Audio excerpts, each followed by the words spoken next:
George, tell me about your experience. Tennis academies, you ever participated? Well, not personally, not me. I participated and watched a few of them, but we both of my daughters participated in the Smith Stern Academy in Hilton Head. Mm-hmm. You familiar with that one? Sure. Heard of Stan Smith? Wimbledon champion. Of course. So we spent some summers there. We probably did maybe 8 or 9 summers there. Mm-hmm. Had a very, very good experience. And if you would ask me, hey, did they make your kid a champion? Mm-hmm. Did they make them collegiate players? Yeah, they participated in it. Sure. But when I say a good time, I'm talking about what we did and what we ate and what we did in between their sessions. We had a good time. We took advantage of the opportunities, not just the tennis academy, but from a tennis standpoint, it was pretty grueling. It wasn't easy. So your kids, what you did was you would supplement their training on a year-round basis, and you would go there for a week or 2 in the summer, and it would be kind of a family vacation, and they would do some training and certainly get to experience some high-level coaching and some high-level players and so forth. So it wasn't like your daughters went there on a year-round basis, but it was kind of a summer program. Well, that's part of what we talk about almost in every segment, which is managing expectations. So my expectations, I knew what I was going to do. I didn't. It wasn't a situation where I dropped off the kids and said, "Have fun, see you in 3 months, right, and I hope you're a Wimbledon champion yourself." Mm-hmm. We went in with expectations. We were going to work hard, play tennis, and have some family time. And I think that the expectations are where there's a disconnect sometime in the academy. Would you agree? Oh, for sure. Because I'll hear people, "Hey, I'm going to send my kid to a tennis academy," and they don't necessarily talk about the specifics of it. They think it's, "I'm going to send my kid to a tennis academy, pay $50,000, 5 years, and then I'm going to have a college player." And it just doesn't work that way. Well, in my case, again, we would go a week to 6 weeks. And, my oldest is a senior playing for George Mason University with Steve Curtis.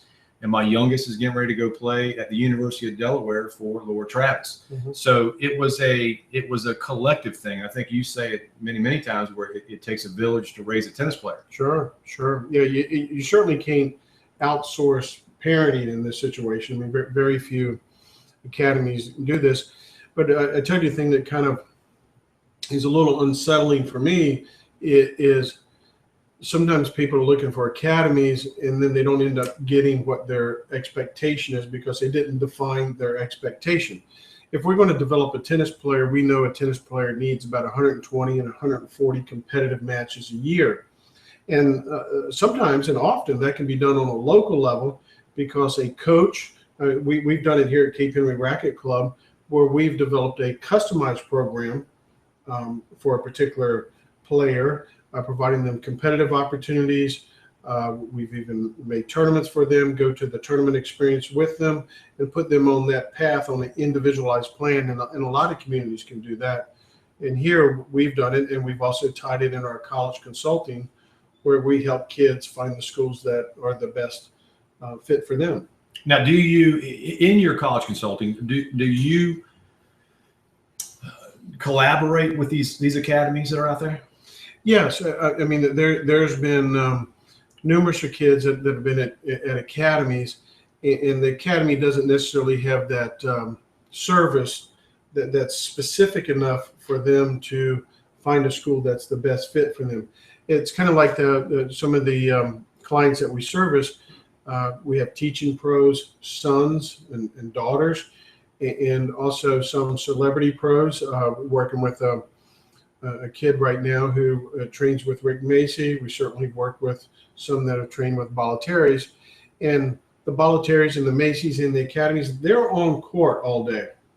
Whereas what we do here with the college athletics consulting is we're reaching out to college coaches, and we're networking with college coaches, aware of what their needs is, what program like Delaware, for example, with increased funding, they're certainly on the rise.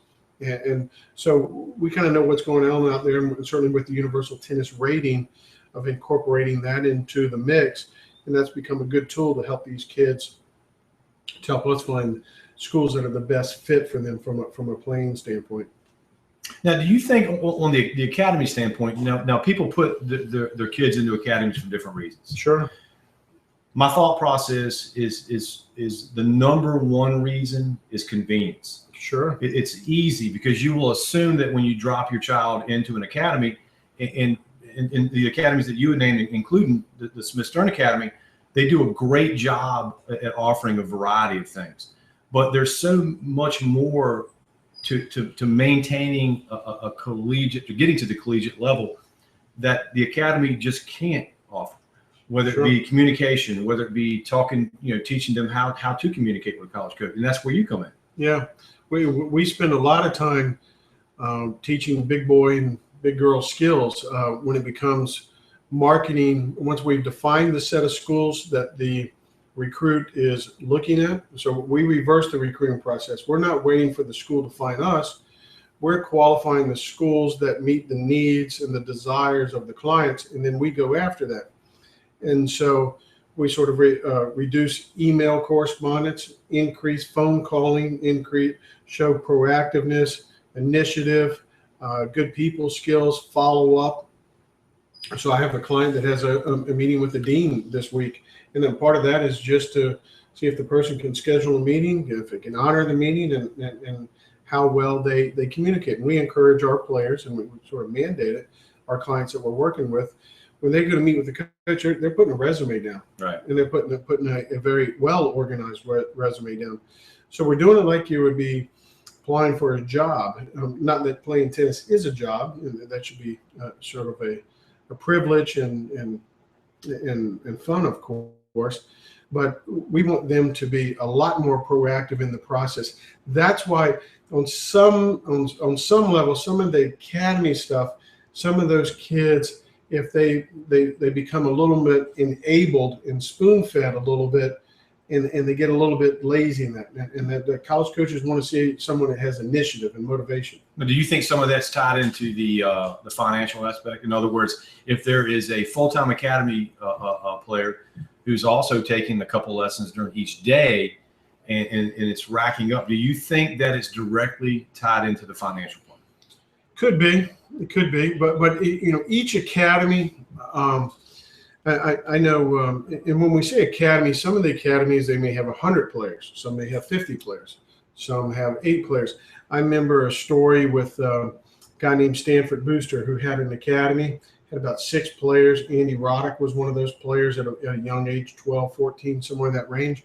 And I remember the kids lived with him in Florida, and they had responsibilities like taking out the trash. They went to a tournament in Brazil, and I think one day they went to go eat, and all the dessert was already eaten by the time they went there. And the next day, they all grabbed their dessert first. And I do that anyway. I do that too. Okay. And so what happened is at the end of the meal, they had dessert left over because they selfishly grabbed. So the coach, Stanford, insisted, hey, if you get that, whatever you take, you eat. And so not that eating is important or getting dessert first, but this particular academy was teaching life skill lessons of just how to be a good human. And so with each academy, I would look at it. And also, if you're looking for that need to be met at home, meet with some local coaches and see if you can carve out your own private custom academy. So as you would say, define what the expectations are first. And then if an academy is that solution, and if it's affordable, it could be interesting. Could be something to consider. Well, I think for us, like I said, we had a great experience, both from a tennis standpoint and from a social standpoint. But the big thing going in was I felt like I knew what to expect. And with Billy Stern, BJ, Stan Smith, I think going in, there was really no overpromise. But I completely agree with what you're saying is you can customize. Yeah. It doesn't have to be a one-stop shop. Right. You did a nice job of integrating, but at the same time, you didn't give up the quality time of being around your daughters. Correct. It was part of that process. Correct.